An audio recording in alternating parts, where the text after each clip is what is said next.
Hello Natroners and welcome back to another episode of VFX with Natron. So, today we're going to be looking at the ability to turn a group into, or something we've created, a graph of any form, and turn it into a plugin. Now, a lot of people might know that there's Natron. One of the things that's really neat about Natron is that it's pretty darn easy for people to create their own plugins for Natron. There's a whole community's worth of plugins. Most of the plugins are pod plugins. There are OpenFX plugins, and there's all kinds of plugins.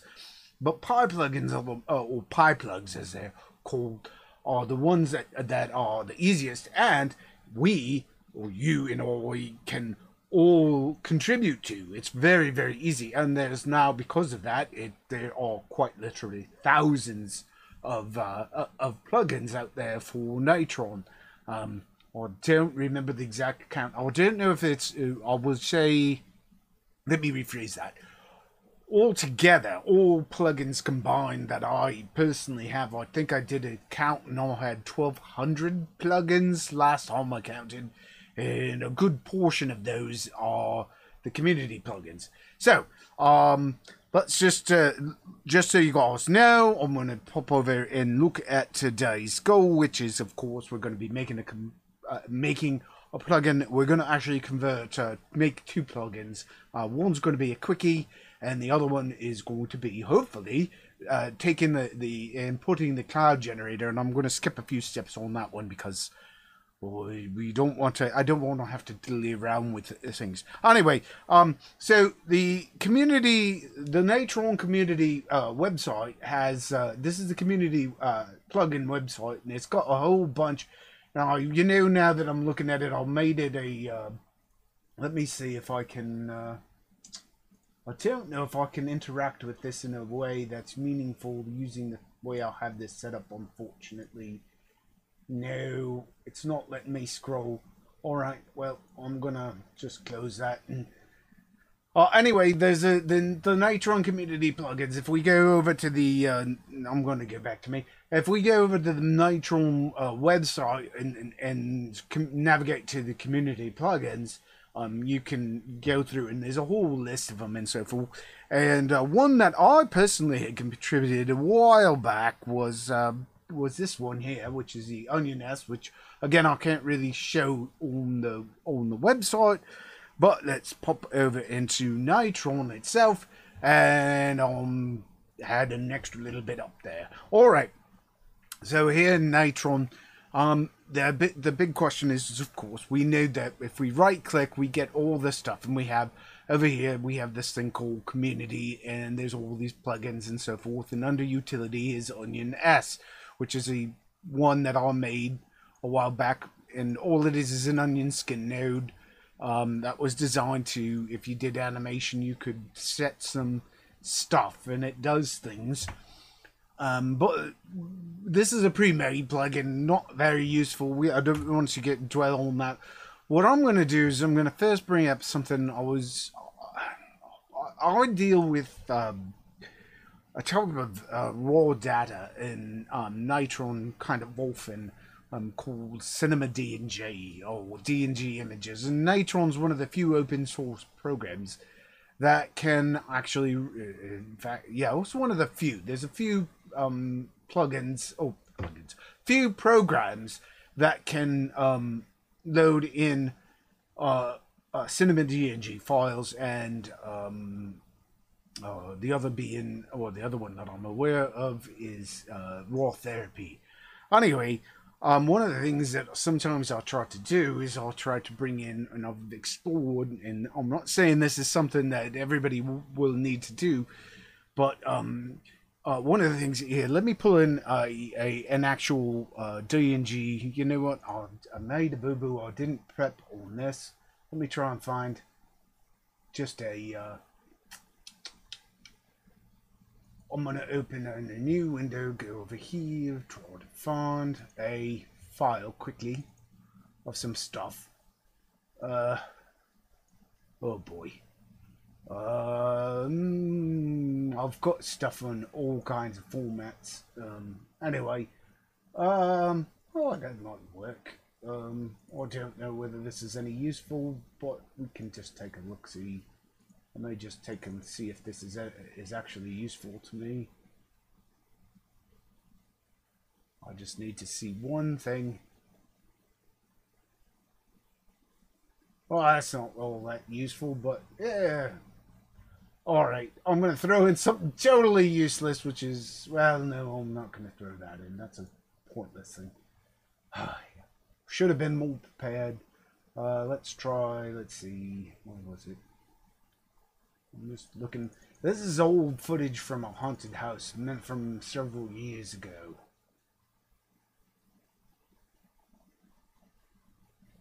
Alright, I'll just take in a picture from this.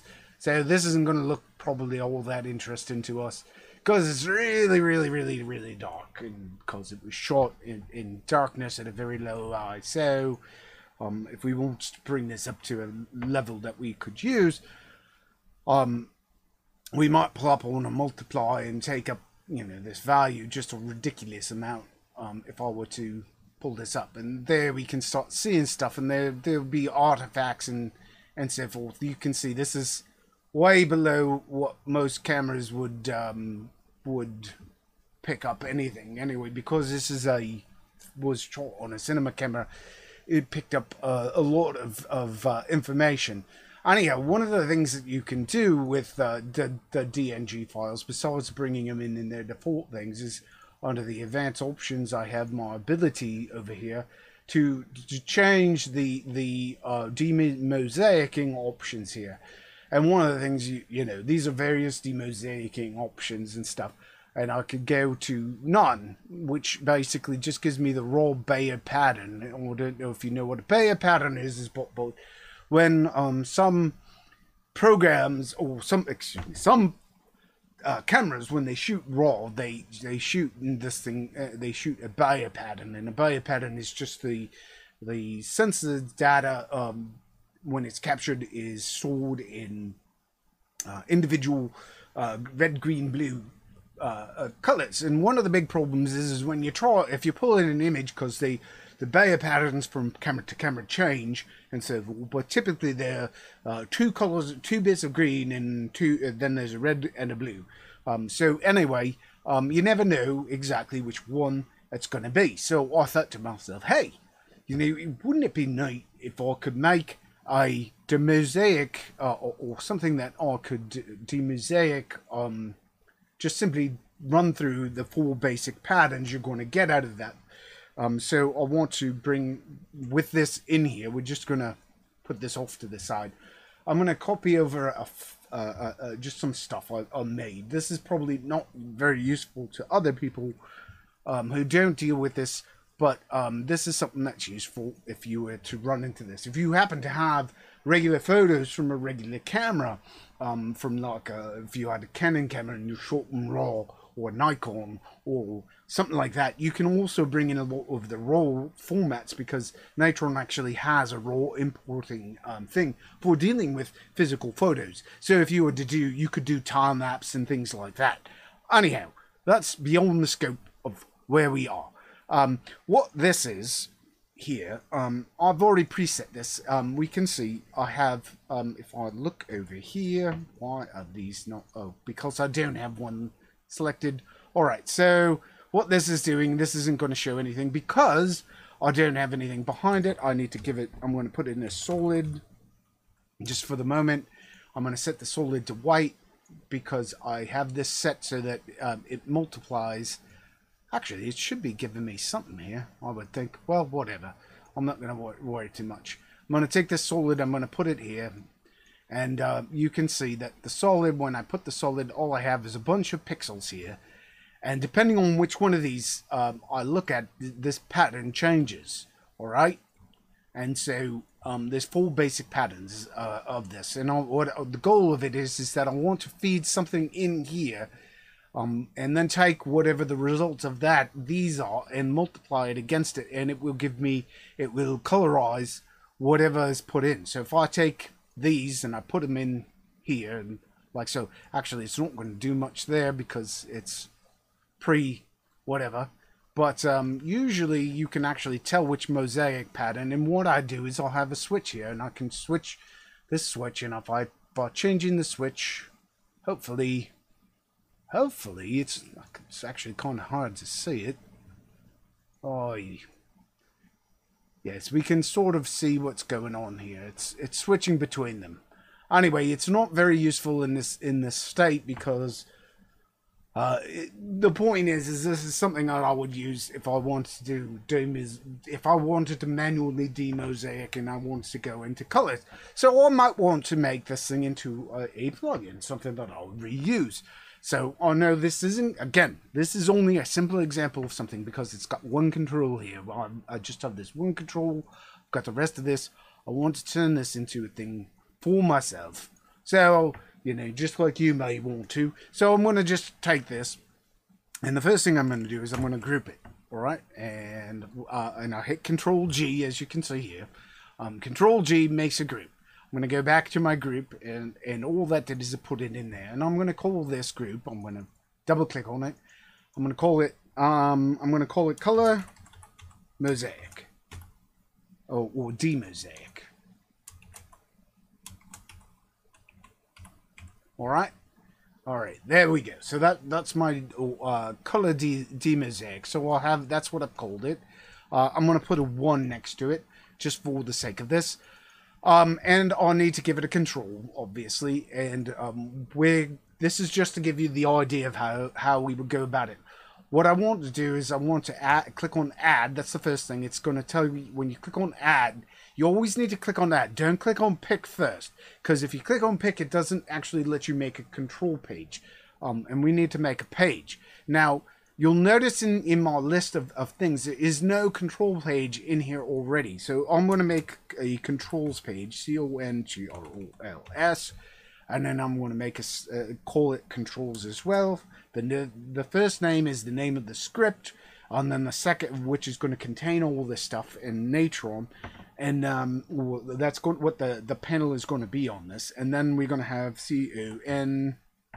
CONTROLS. That's going to be the name. So the script is going to be, if somebody accesses this node, they're going to type in the node.controls would access this script. All right, and then controls is the actual label. I usually label them the same. All right, so there we go. Then I'm going to hit cancel because I'm not actually creating a control here. I'm going to take that, I'm going to move it up to the top, so it's and it's currently still invisible because there's nothing underneath it. Now I'm going to pick, and I'm going to go down to my switch here, and because I'm a big fan, there are some limitations in, well, I don't usually, depending on what you want to do, you either want to make an alias. We've talked about making aliases before, but aliases basically are direct connections to the bits inside of the node. I'm not a big fan of doing that a lot of times because it prevents you from doing layered. You can't, if you do any form of expression on it at some point in time, the big problem you run into is that it puts the expression directly onto the node inside of the group, and then you can run into weird, funky things.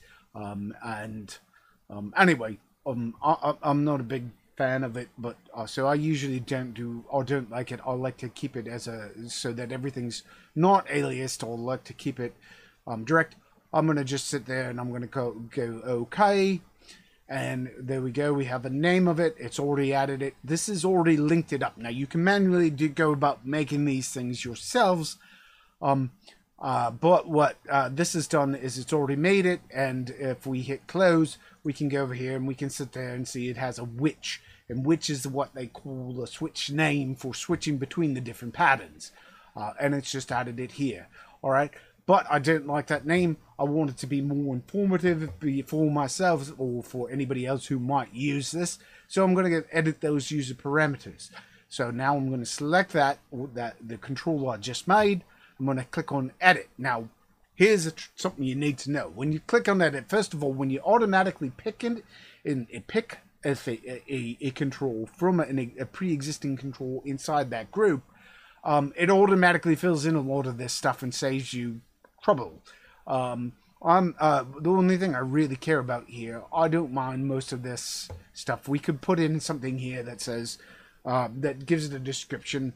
I highly recommend when you do this on your own that you put in something that is useful. This currently is just reflecting what the witch or the switch control actually does. In my case, I want to say this will change the mosaic pattern, color pattern. And so technically it's a Bayer pattern, but I'm not going to worry about that too much. Now, here's the problem that we're facing. All right. One of the problems when you open it up to edit it, the problem is that these always, every time you open it up, these reset. And you don't want these to be the minimum. You'll notice this is an integer. And the label is called witch. I want to call this mosaic. Mosaic pattern. Or demosaic pattern. Oh, it's fine. It's a mosaic pattern. We'll pick out what the color is, or that tells me what the control does. That will change the pattern. And we want to change it so that the minimum is, of course, 0, because this is only 0 through 4. There's only 4 patterns. So I want it to be a 0 for the minimum, 4 for the maximum. This is an integer, so I don't have to worry about my decimal points. I want to say that have the control display also be 0 to 4, not 0 to 100, because then there would be a whole lot of extras. I want the default value to be 0 as well, and we want it on the page controls. All right, we hit OK, and is it animatable? You can tell it if you want it to be animatable. I don't care. I can't imagine anybody would want to change it, but hey, you never know. Somebody may want to change a control. I personally don't like ever stopping somebody from animating a control, because you never know. There could be some good reason for it at some point. Anyhow, particularly with mosaic patterns, I could see somebody... Well, no, there's really... I just don't see it. Anyway, we're going to just hit OK, select it. All right, we have it there. Now it says the demosaic pattern, and if we pull on it, we can see it's changing. Or let's do it here. Let's zoom in on this a little bit so we can see it better. Let's get a nice close-up of one of these edges. So we can see this one, this pixel right here, this set of group of 5 pixels here. We have red in the corner. If we change it, now it's blue. Now it's green with red next to it. Now it's green with blue next to it. So those are the 5 patterns. All right? Or the 5 patterns. The 4 patterns. That's only because I was looking at 5 pixels. Right. So anyway, that would be what this would do. All right. So I might, want to color this, give this a color so that it, when it saves out, I don't know. Let's. I could see this being sort of a. It's one of the colors that it would be. I'd say it's probably red, but I want it to be a darker red. I don't want it to be too bright. But also I don't want it to be too... I don't like very saturated node colors. It makes it hard. It makes it too contrasty or too vibrant. So I'm going to just set the saturation down to like 28. Give it a nice gel color, but still in the color. That way it's still readable. It's still there. All right, so here we go. We have a thing. We have it here. I'm not going to say this is the best, layout in the world. So how do we go about, this is my plugin, this is what I want to be. How do I add this to Natron? All right. We go over here to on this groups node tab. There's this option here called export as pyplug. All right. We click on that and it says a whole bunch of stuff. And if we, the first thing I'm going to tell you to do, because this actually has hints built into it. All right. So if we click in the description area, which this is where you should describe it, this plugin or this, oops, wait a minute, what did I have? Caps lock. Let's try that again. Yes, this is used to turn a Bayard raw, or to change the Bayard, to change between the 4 basic color Bayard patterns. Color Bayard. Because I've dealt with, as I say, it's not just one camera. Every company uses a different, tends to use a different Bayard pattern. Anyway, or demosaic pattern. Alright, so there's the description. So what is this? You'll see up here it has this dot, or up here it says unique ID. Alright, what the unique ID is. If you ever access Natron by command line and you want to call a plugin, the plugin has to have an identifier. You don't just call the plugin by the plugin name like you do when you're going through the node graph. You actually have to call it by the identifier of the actual effect name. So you need to give it it has to be 100% unique, which means these are usually very, very complicated. Well, if you're planning, I'm assuming most people here are going to be wanting to add this to the community plugins. That's at least what I would assume. So if we go over and let's pull up a community plugin. Let's find one of the community. I didn't make. Oh, fudge muffins. All right, I'm gonna try and rip this off over here. Here we go. Here's a community plugin. Let's look at, actually, I don't know if this is best because I don't remember. Let me just double check this to make sure I'm not going to give you bad information first. You know what? I actually have this information. Well, let me just look at it. Yes, all right. So, all right. In here, you can see here that this is here in the this is the Python code. I just wanted to make sure it's listed as it has this thing here called Natron. This is the thing. It's natron.community.plugins.onion skin. All right. So what we would do here is we would type in. We can actually just, because I know this is going to be my goal is to have this appear in the community plugins. Would be to go up here. I just copied the actually here. Hold on, let me pull this back. I just selected this all the way from this dot. This is just any plugin. You could have opened any plugin on the community plugin slate. We can just copy this here, all right, and then I can just go over here and paste that in here. And then at the end, I'm going to put in dot. And then I'm going to put in the name of this, and I'm going to just call this. I'm going to keep this simple. I'm going to call it color. So I'm going to call it just color in lowercase. I'm keeping it small. DMOSAIC. Color demosaic. So it's the name of the entire plugin. All right. Now, the label is the actual what's going to display here in Natron when this plugin loads. This is what it's going to actually say. So don't use spaces in here. It's a bad idea. So I'm going to go color D. And some people put in their initials before their plugin, so they all go together. I suppose if we wanted this to be, you know, I could call it PB. PB for Pirate Bill or Peanut Butter, depending on where you're watching this. We could put PB color demosaic, but anyway, I'm just going to keep a key color demosaic.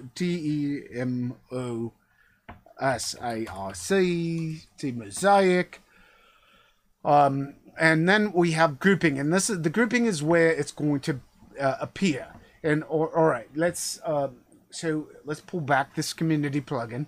We saw that when we were looking at it, that it returned the community utility. Well, in this case, I would say that where would this affect? What would this affect? Well, I'm thinking that this is a color manipulation. This is color. I'm recoloring something. I've taken something that's black and white. Well, it's not really black and white, but something that's raw. And I'm going to be recoloring this. So I think this should be under community. And then I want to do slash. And then I'm going to do capital COLOR. And I'm not going to put another slash because we're naming the directory or the subdirectory of where it's going to appear in the community plugins. All right. So this is a color thing. You got to think about it. If you're going to have your own subdirectory for your own plugins, well, then you could do it. For example, if this were going to be under, you know, Pirate Bill plugins or peanut butter plugins or whatever, we could put it under, you know, PB, you know, but then that would put it under there.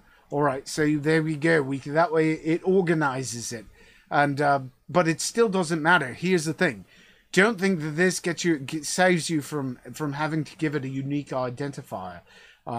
You can put it in your own subfolder inside of it to keep the entire thing. In fact, I think I might do that. I think I'm going to keep it.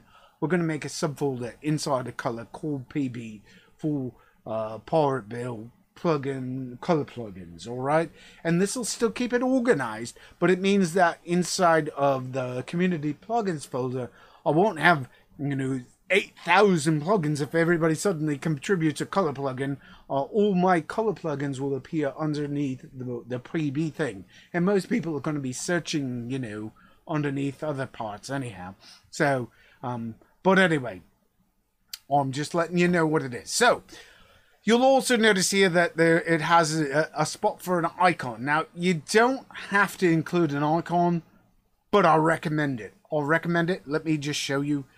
I didn't bring it up. I made an Inkscape plugin picture. I usually make all mine inside of Inkscape.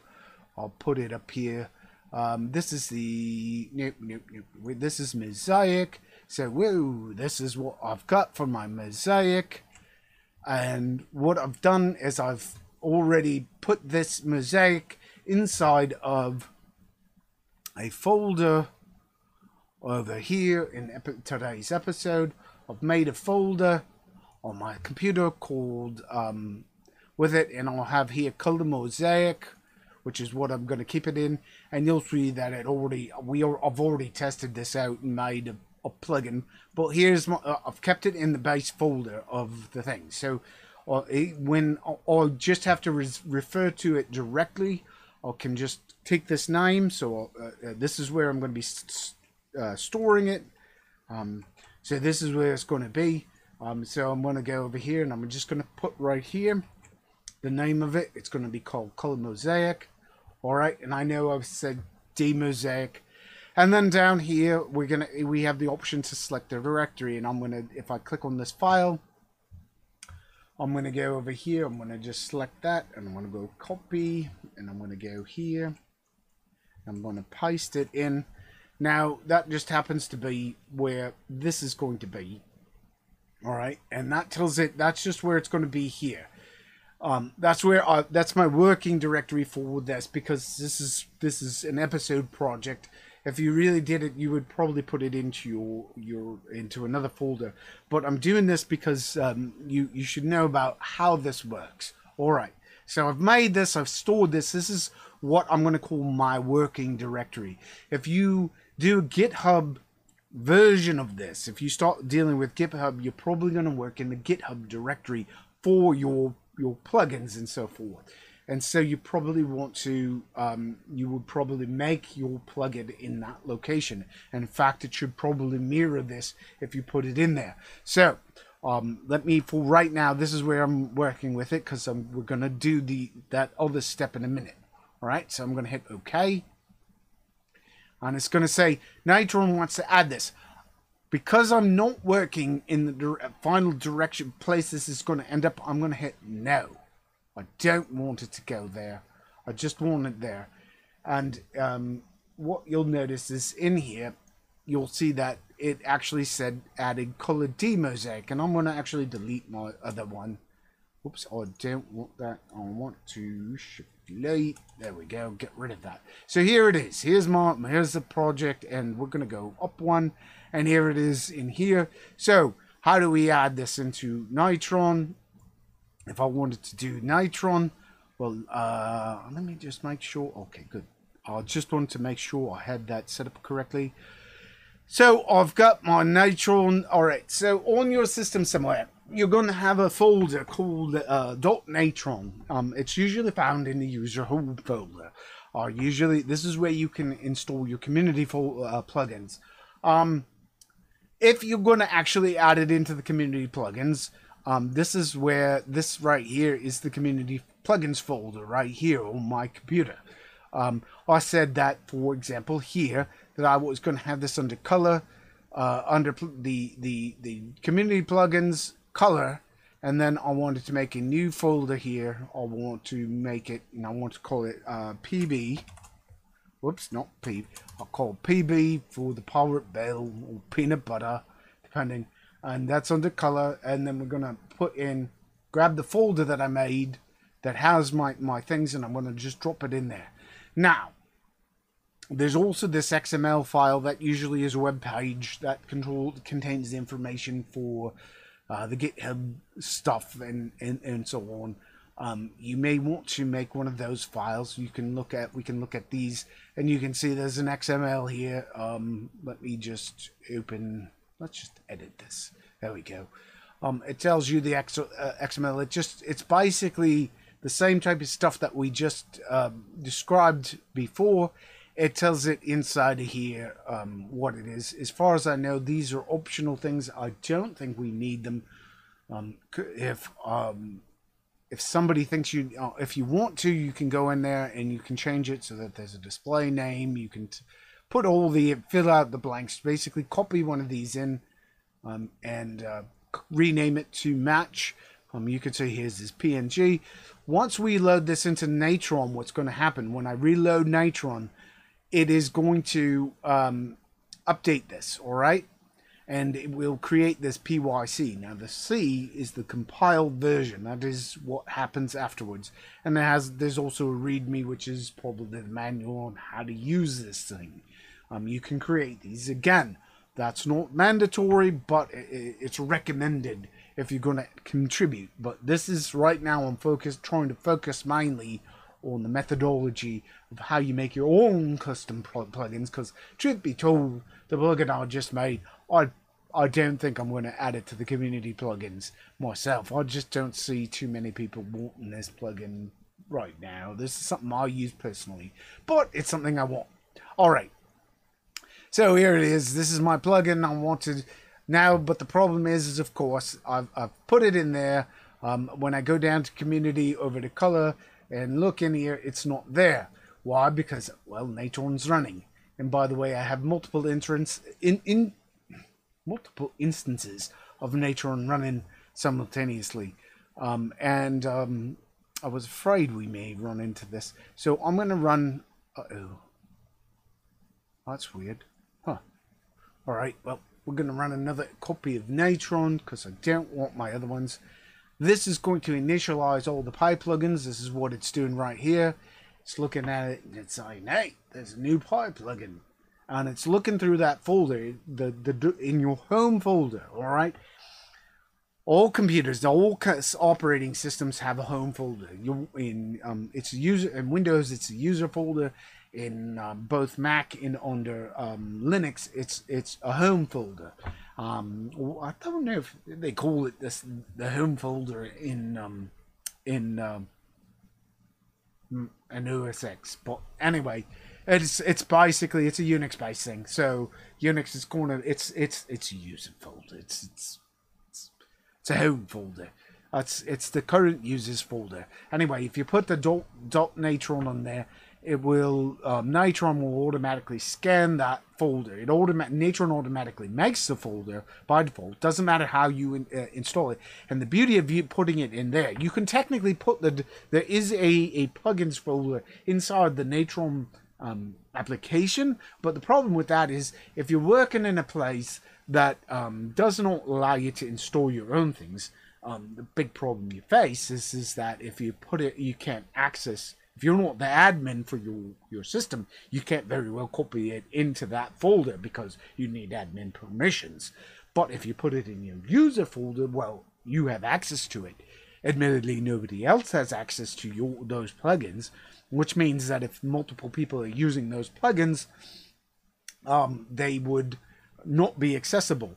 There are ways around that. I believe you can put. I haven't tested this out, but because I might be talking up me rump right now, but I believe you can put it into. There is a public, at least under Windows, there's a public folder, and I believe if you create a .natron folder inside of there, you will inside the public shared folders that gets shared across all accounts. And I believe if you were to create one there, Natron may scan it, and if it doesn't, well, offend. Anyway, I just want to let you know. Let's take a look. All right, is our plugin there? Here's community. We go down to color. There it is. There's PB, and look at that. There's color mosaic. So I just made a brand new plugin, and the beauty of this is now if I hit tab, I can type in color mosaic, and there we go. I'll have a second one, and I've created 2 instances of it. And so if I have different ones, and I'll have different plugins that I want to demosaic, and just to prove that it does work, I will pull up my where's that image? Oh, there it is. I'll just pull in this one image. I don't want to pull in the whole sequence. So here it is. We can see it there. We can see the file over here being demosaiced. In fact, I'm almost 99% sure by just looking at this that this is demosaicing correctly, because I can tell that it's got an orangish tinge, and because of the way that the colors you sort of blend together here, you can actually, honestly, just my secret. If I blur these, I'll put a blur on here. Usually if you blur these all together, you can get a generalized, it's not going to be, these aren't going to be, but you'll see, you can see that looks yellowy orange. It's a bit green right now, but if I go over here, just to show that this, what I mean by this, if I switch the demosaic algorithm, alright, it's not gonna, oh, it's not working, alright, it's not, or it's not gonna show it, well, foo. I was hoping I could do it that way. Anyway, you have to actually do the actual demosaic. Whoops, the demosaic. Right, so, anyhow, you can see we can rotate between them. So there's my plugin. I've made that plugin. Alright, so, we've got one plugin made. That's not a plugin that's overly useful for everybody. You know, we've made many a thing here over the past few weeks, or past months, that have been useful. The most recent one that we probably want is, let's see, we probably, let me open a project here, and we don't, hold on, I think I made a boo-boo. Alright, we need to go to an episode, up, down. That's an error. Oh, I know how that. I was wondering where that. Alright, oops, not emboss. That was, we want 42. Here's our cloud generator. Actually, we want today's, because today's 44. I think it's 44. By the way, if you're watching online on YouTube and this doesn't match, it's because I didn't really, doesn't actually match what the real episode count is. I did a whole bunch of things before I realized I was gonna do. This is a more continuous thing. Anyway, I'll put the cloud generator in here. So here's our cloud generator plugins that we, or not plugin. This is our cloud generator, and we made this the other day.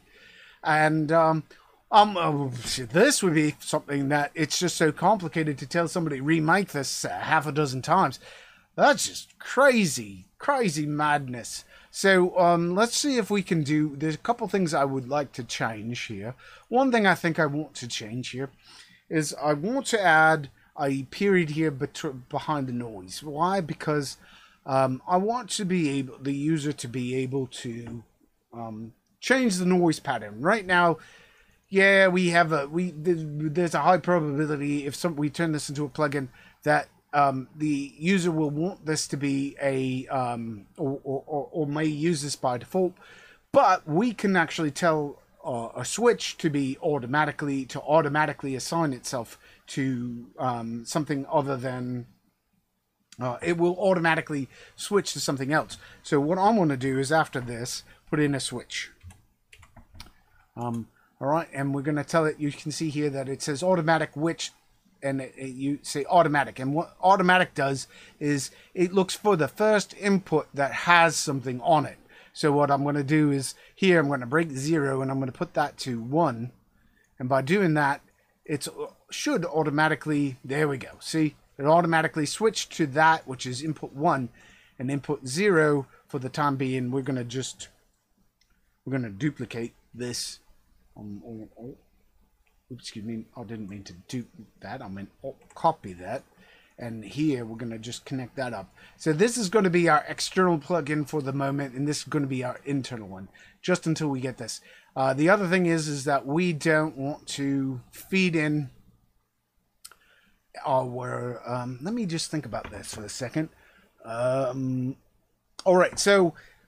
last time, one of the problems that I realized that I had not taken into account was the shape. We didn't actually superimpose, or when I actually built this, when we did ran this through our iDistort, we ran into a problem where our iDistort was distorting. It was clipping the edges because I hadn't.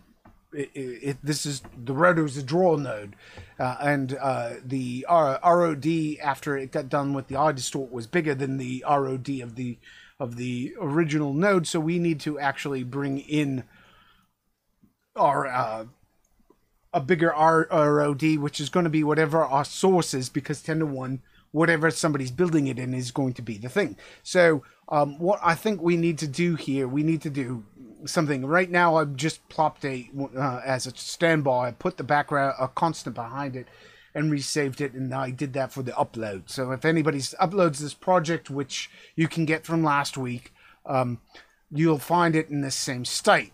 What I'm going to do here too, because this we want to be user changeable, and I don't want the people to have to worry about the constant. I want this to automatically happen. So the way we're going to get around this in the future is we're going to remove this from this, and you can see it just clipped. Oh, I don't know if you saw that, but it clipped off a little bit of the end of the bottom of that when I disconnected it. Anyway, we're going to put a merge node here, and we're going to say that this merge node is going to be the B over the A, so that our input comes there. However, what we want to do is we want our constant, let me just think about this. I want my constant to come from the source. I wonder if this is going to... I want this to be the source input. By default, I think this will work just by leaving it in here. We're going to have to test this out. You'll notice it fixed it. Let's see. Watch down here. See down here. See that edge right there? When we connect this up directly, it's going to clip off a bit of that fluff at the bottom. I think. Don't make me into a liar. Oh, yep, there it goes. Did you see it? It just clipped it off. Ready? And now it's going to go back. And right here. There we go. See it? It added this whole fluff down in here back, because that's actually part of what's supposed to be part of the iDistort. Anyhow. So that's our first thing. We're going to keep that there. I was thinking about piping this in on... Let me just make sure of something. I don't know if this is actually, if I do this, is this gonna, this may, yep, that's gonna draw the, yeah, we don't want that. All right. So we're going to let that be. This is just going to, hopefully this constant will look at whatever the project source is going to be and draw it from that. So that's one of the things we're going to do. The other thing we're going to do is, I mentioned before that one of the problems we face is that we don't want people manipulating their roto here of this in full resolution. So we need to be able to give the people the ability to put a proxy in. So I want to just create a bypass so that people can look at this here. So the input, what's coming in here. So we're going to hit a period off of that roto node, all right? And that's going to remain inside of our group. Oops, well, I didn't mean to disconnect it. I just meant to pull it down, all right? And this is what we're going to do, is put a switch off of this. And I'm going to put another switch in here. And I'm going to put the switch to 0. 0 is going to be...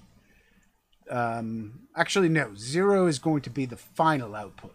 So we want to get back here. This is our clouds. This is what we're putting it over. This is where we're going to have it come in. So I want that to be where our switch is going to be. So I'm zooming out, grabbing my node, bringing it down here. I'm just going to switch 0 in is going to come off of this merge node. This is the output of our cloud. Which looks like this. Yeah, that's black. You can see that's the thing with its alpha channel. If we look at the A, that's after everything is done, that's what we want. All right. So then we want to take that and we want to run it through the switch. And then the switch, the output of the switch is going to go down to go over our sky. So we can put it there. We haven't changed anything. All right. So then what we want to do is put a period over here, connect our input 1 over here, and I actually think we're going to probably want 2 levels of detail. Let me think about this.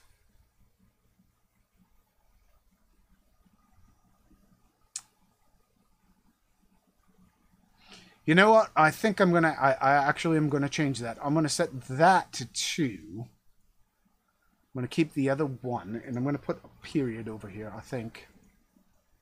All right. So I'm going to call this a proxy level, is what we're going to be calling that control in the end. And I'm going to cheat, actually. Let me make sure I don't want that anymore.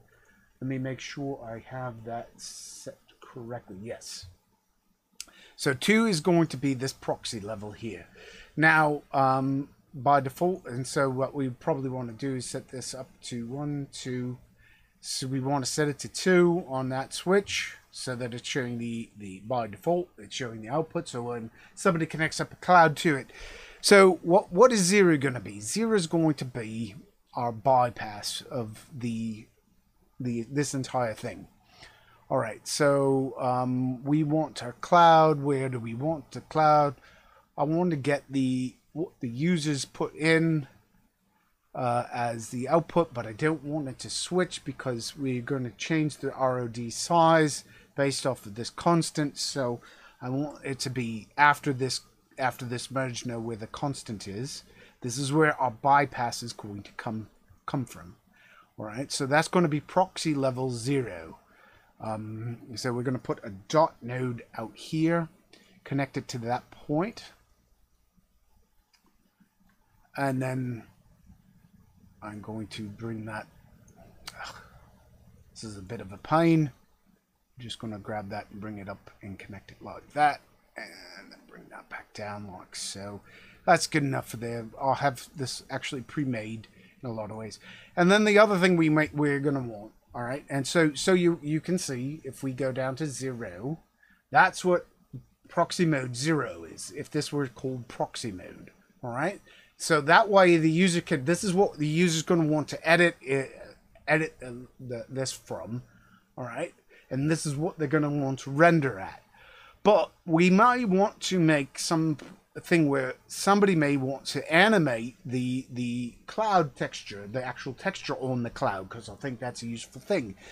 So we also want to take some form of our base input that doesn't involve all the distortions and so forth. So can we get a point here that let's make a quick point where we have basically this, but with this texture, whoops, not that texture, with this texture here multiplied into it or put into it, so we can get some idea of the animation that we apply to the control. All right, so what I think I want to do is I want to add another period over here, and we're going to wire that up to that point there for the texture.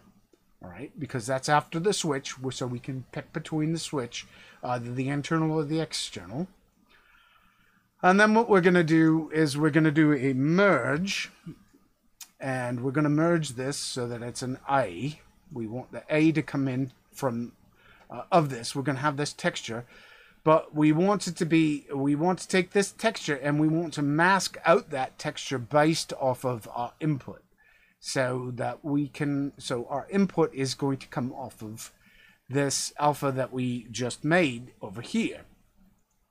So we're going to take that and put that to there, which means this should be just the same thing, but with the texture inside of it. And we're going to call that, you know, version 2 or proxy level 2. All right. And so we're going to, or proxy level 1. That'll give us at least a general idea so we can see how the texture, the animation of the texture without, you know, going into the full all blown whatever. And we're going to just, all right, that's going to connect from here to there. That's going to be the second one. No, I don't need both of those. I'm just going to go here. And so now we're going to go back here. And I think as far as additional, like adding something to this that we want. So let's look at this. That's proxy level 2. This is proxy level 1. It's not like super duper great, but it gives us a rough idea. I'm going to tell you, I'll probably, in the final version of this, we're actually going to add some extra controls. In fact, I just wanted to give you an idea of things we want to do. I'm going to actually bypass this all and just tell you I've cheated.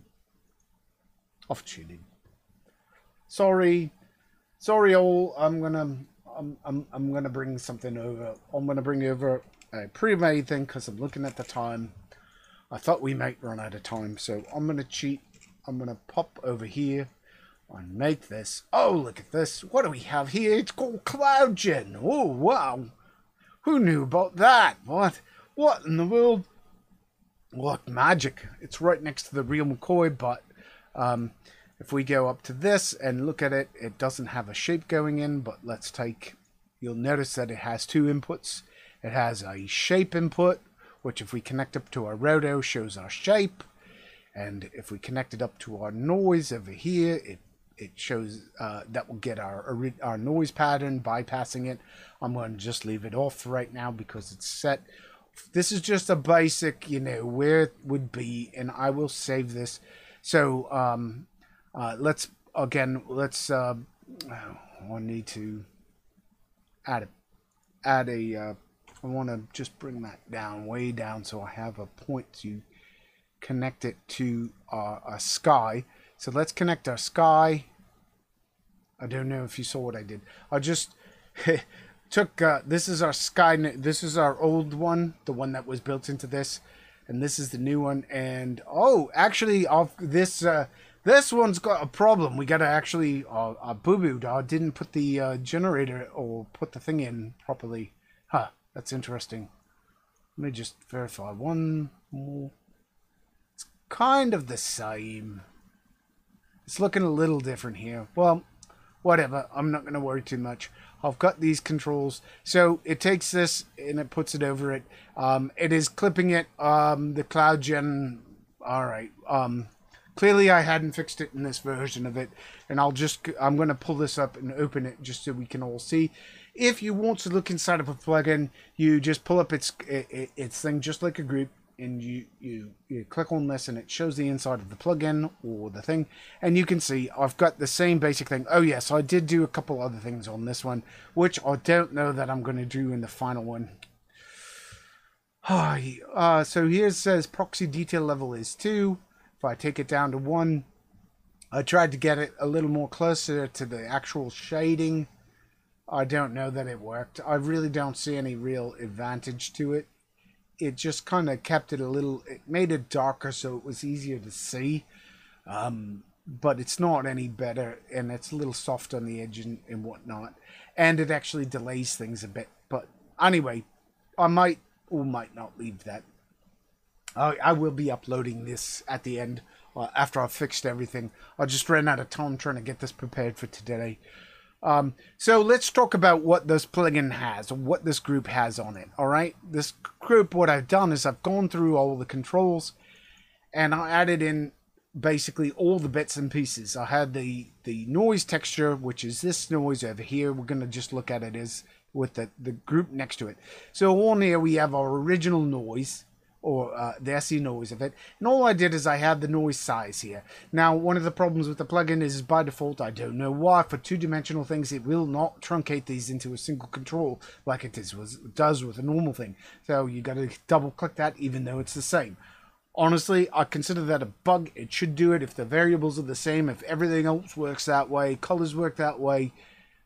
If you know, in regular ones, if you set them identical, it automatically does that. But for some reason, with plugins, when you make them, that's up to the programmers. Anyway, it's not hard to just click on that and make it so that it works. And so we can change the size of our pattern here. We can see it.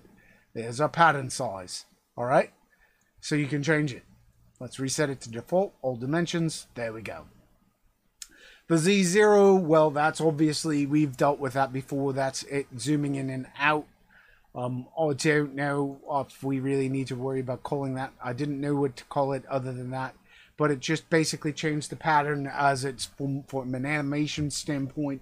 You can just offset this to some random value and come up with a completely new cloud just by changing this versus changing our texture size. But if you wanted to change relative perspective, this might, by in keeping the exact same shape, you could use that. That's why you would change the size. Anyway, I just want to, let's reset to default. Z-slope is again used for animation curves. Those are the only three noise controls I felt were needed for the internal controls, because everything else that I felt were going to be something that if somebody wants to do more than that, they could do it with their own external plugin that they or noise pattern that they could put in there and animate it on their own. All right, so then what does this translate do? Well, the translate, let's see what if we can offset this by, that's weird. I think this, oh yes, the translate here is the translate of the, that's right, I did put in on the transform of the texture, because you may want to offset it to the right and left. Maybe you want to do something where the pattern itself moves relative to the entire thing. Now you can't obviously do too much as far as motion blur to that, but you could offset it by, say, 50 or something like that. And there we go. We've offset our texture pattern by 50 relative to where it was. And so you could have it migrate. So bits sort of migrate, morph as it goes through our outside pattern. That's a useful thing.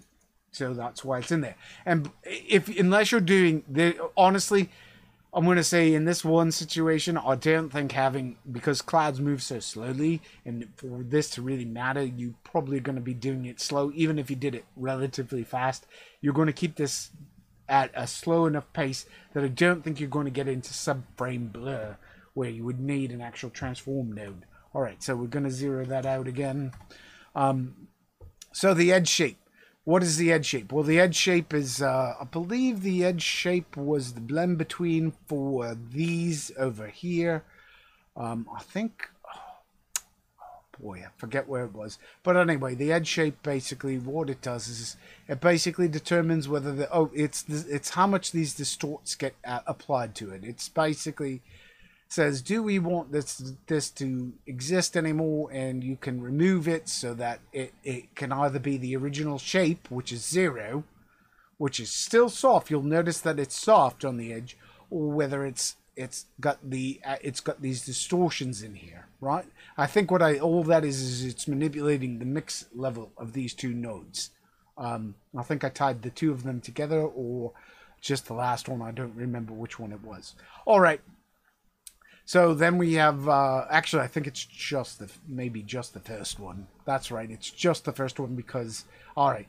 Yes, it's just the first one because then the blur this is for the shape, the internal details. This is the external edge shape is this. So I'm animating this mix node right here. So then let's go back to our cloud gen to up here. All right. So then what we have is of course the edge softness, which is the blur node, which is this blur node here. We can see it's 40. It's 40 down here. Let's go back to our thing. We'll pull this down with us. We got a blur node. Just from going through the controls, we can see all we got to do. If we change that, we can make it softer or harder around the edges, to the point where it's super duper hard, which looks really, really ugly. I can't imagine anybody wanting to have a hardness of 0, but you might want something. If you're doing more cartoony things, you may want something that looks more like this. You know, you could, if you set it to 0 and then you take the edge sharpness down, you know, a lot. Let's take this down a lot more. We could still get a little bit of that distortion there, and maybe 10. And we still get some lumpiness to the edge of it, and we could use that maybe for more of a cartoony-like look. I don't know. Again, user options. Let's reset default, all dimensions. Reset to default, all dimensions. The roll-off. I called this roll-off. So roll-off, we're going to have to zoom in here a little bit. What's the roll-off? The roll-off is... I believe that is the here. Let's work it within the range. That is the highlight roll off. All right. So I felt that the highlights were you either wanted it or you didn't want it. That adds in the sort of the highlight roll off, and you can. I have it set up for what I felt were the most usable ranges.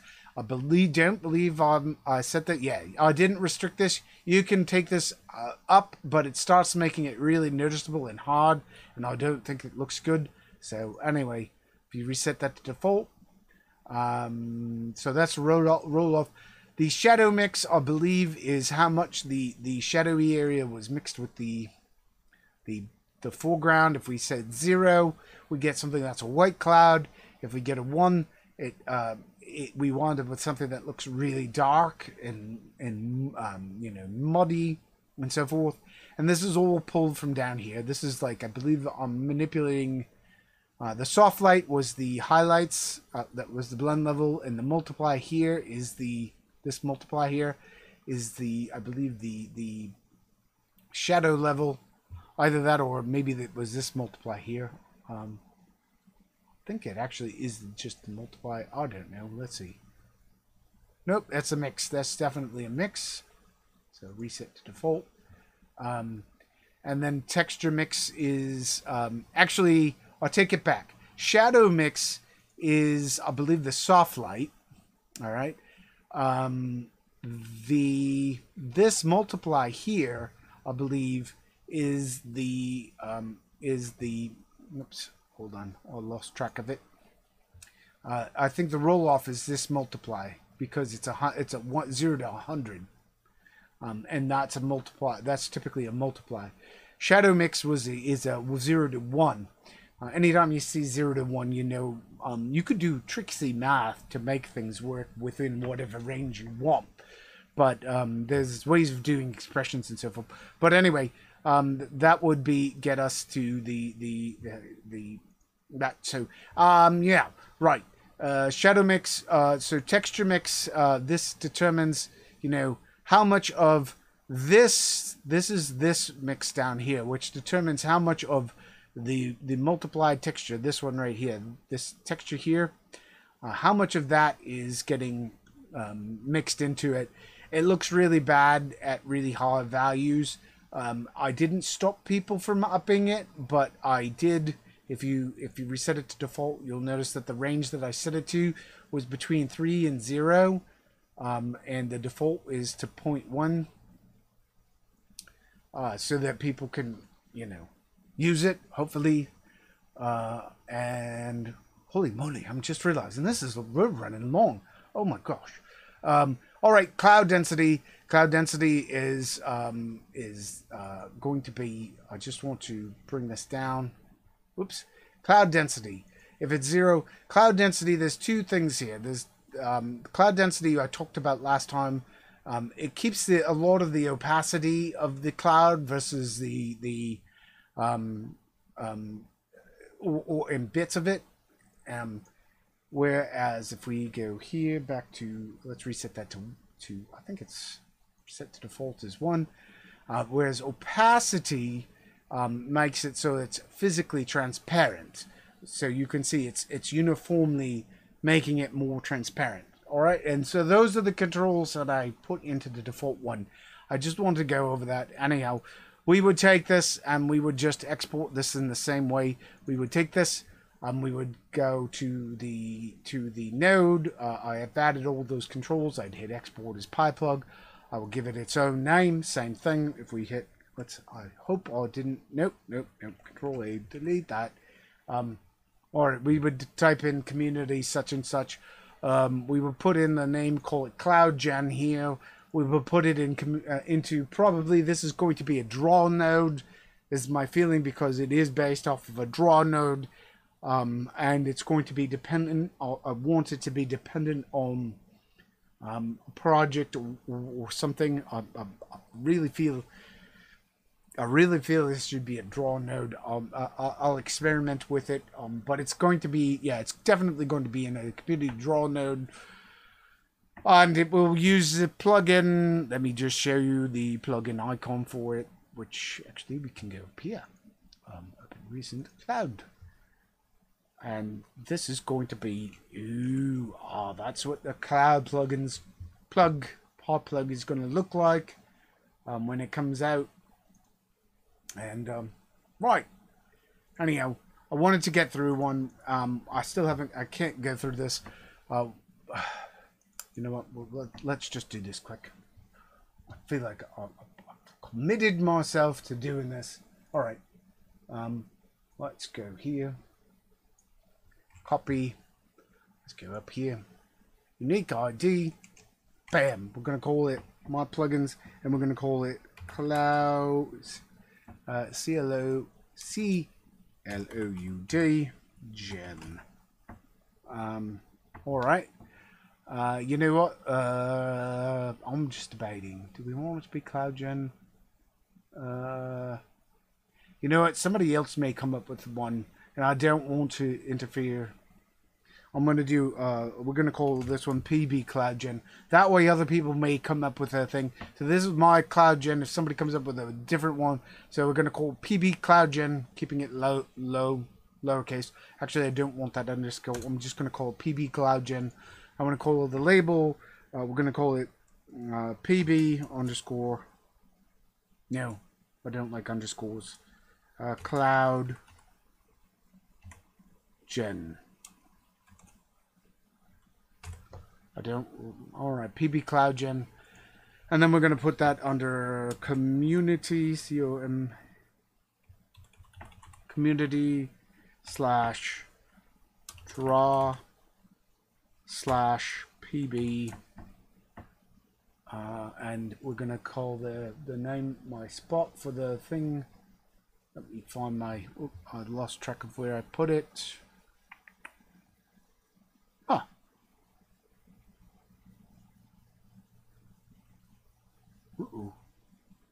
Oh, it's here. We go. All right, was in the wrong thing. Wait a minute. Uh-oh.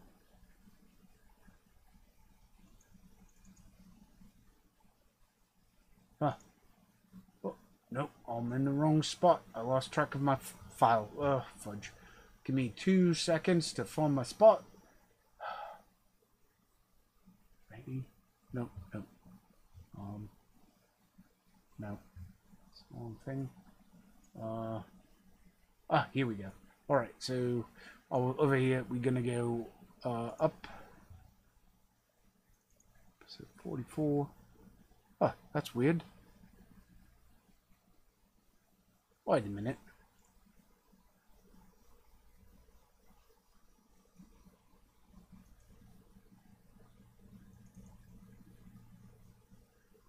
Wait a minute here.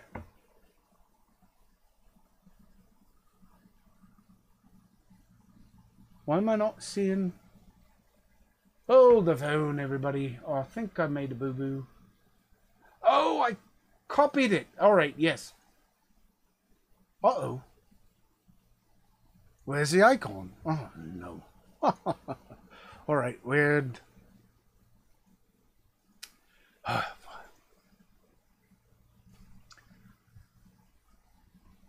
Or made a boo-boo. Or apparently deleted my folder by accident somewhere along the way. File, export. Let's export to PNG. Oh, come on. What's going on here? Inkscape, come on. Export to PNG image. This is crashed for some reason. Alright, let's try that one more time. Inkscape is... I found Inkscape does not like working with live streams. I don't know why. Let's try that again. There we go. Alright, so we're going to go... Wait. Whatever. I'm not going to say. File. Export is PNG. There we go. Uses... What? One moment, I've got to get to the right spot and save it. Gotcha. Boom. Copy.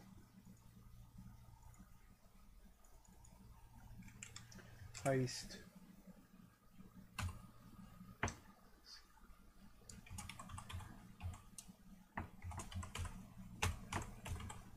All right. Alright, so there we go. We've got it in the right spot. We're going to just hit export. There we go. Alright, closing that. Close without saving. Wait a minute. Wait a minute, wait a minute, wait a minute. Did that just make it? What the heck?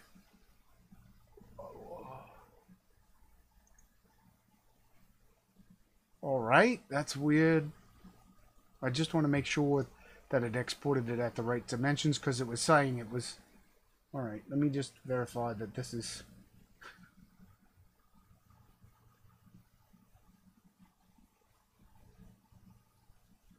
There we go. Alright, that's looking right. Alright, alright. Close without saving. Alright, so we should be able to put in that name here. I don't get what's going on here. Alright, so it's in this base folder. It's going to be called CloudGen, like that. PP CloudGen. Oh, wait, no, that's not right. Wrong place. There's where it's going. Alright, here we go. We go here. We get to go to project. We're in the episode 44 CloudGen. We're going to go into this CloudGen. I'm just going to put it here. I'm going to call it PB Cloud Gen, and we're gonna actually, I think we just have to select the directory. I don't think we need to take it back. We just need to hit open, select the directory, because that's where it's going to do. It's already going to generate everything dynamically based off of this. So we're going to hit use to create. All right. This plugin is used to generate clouds from a user, from a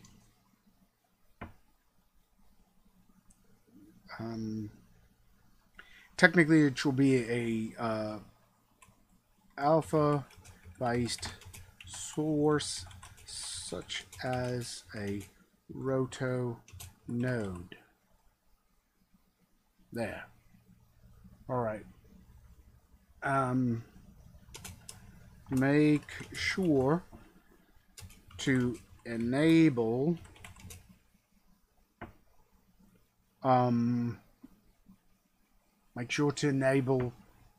all channels on the roto node first. All right, there we go. So there we go. It's good enough. Is not. No, I don't want to add it. I want to make sure. There it is. All right. I'm going to let me just save this file. New project version. Should hopefully. I hope. It's going to take a moment because we're going to have to load that. All right. So there we go. We're going to close Natron because we've made this. We can close that version of Natron as well. Discard it. Let's go over to our Natron. Let's go to draw. Let's create a new folder called PB here because I want it to be up. And then we're going to go over and let me go up. Grab my CloudGen, drop it in here. And then let us just relaunch Natron, a new version of Natron. I know this is a little long episode. I've gone over this process once, but I want to just show how we get a more complex, one that it works just the same basic thing. It's not very hard, but this will allow us to make multiple clouds. I can just copy this once it's done, and we should be good. And hopefully everything's going well. I'm just double checking my stream times. Oh, it's looking good. All right, we're good.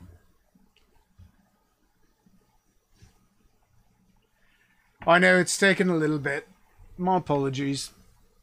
You got to see me. Pirates on parade. All right. And we can even, for one little bit, let's give Natron its regular dose of shootage. We'll give it a shoot. There we go. Bob, because we can. All right, we've shot Natron. Let's go back. All right, so here we are. We're back in Natron. Last thing, we go over here. We go to community, to the draw. There's PB for Pirate Bill. There's PB CloudGen. There's our icon. We can see it nice and pretty. We go there. There it is. It's generated it. We put in a roto. Actually, but you know what? Just to show that it doesn't need a roto, we could even do, let's do a draw. Let's put a radial in here. It's a silly thing to use, but whoops. Didn't mean to. Oh, I've got the PB. It's looking for a shape. We're now going to do a radial cloud. There we go. We have a perfect radial cloud because radial's automatically soft as well. That's interesting. Never even considered a radial, but we can make the radial hard. When we make it hard, you can see that we can change it.